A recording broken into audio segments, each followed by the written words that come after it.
మైసూర్ మహారాజా వారి పెళ్లి వేడుక ఘనంగా జరిగింది. మైసూర్ ప్యాలెస్ లో యువరాజు యదువీర్ చామరాజ్ ఒడియార్ రాజస్థాన్ దుంగాపూర్ రాజవంశ యువరాణి త్రిషికా కుమారిని పెళ్లాడారు.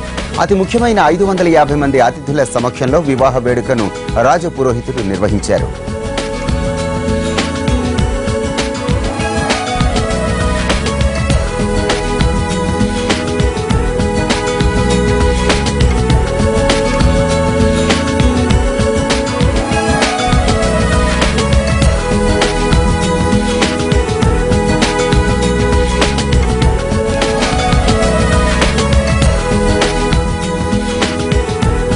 మైసూర్ రాజ సంస్థానంలో 40 ఏళ్ల తరువాత జరిగిన వివాహ వేడుక ఇది. దీంతో ఘనంగా ఏర్పాట్లు చేశారు.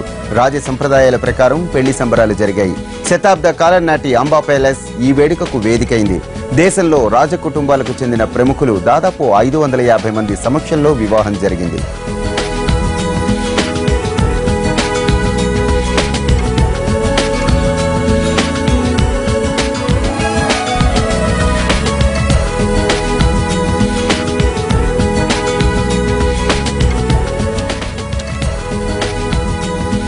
రాజ్యాలు పోయినా రాజులు లేకున్నా మైసూరు వైభవం మాత్రం అలాగే కొనసాగుతోంది.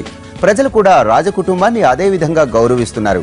ఒడయార్ల కాలంలో మైసూరులో వైభవం గుర్తు చేసుకుంటూ రాజకుటుంబం పట్ల ప్రేమ చూపిస్తున్నారు. అందుకే రాయల్ ప్యాలెస్ లో ఏ వేడుక జరిగినా అది మైసూర్ అంతటికీ పండగే. శృంగేరి మఠం పీఠాధిపతి శ్రీ భారతీ తీర్థానంద స్వామి ఆశీస్సులతో రాజమాత ప్రమోదాదేవి ఈ పెళ్లి వేడుకను జరిపించారు.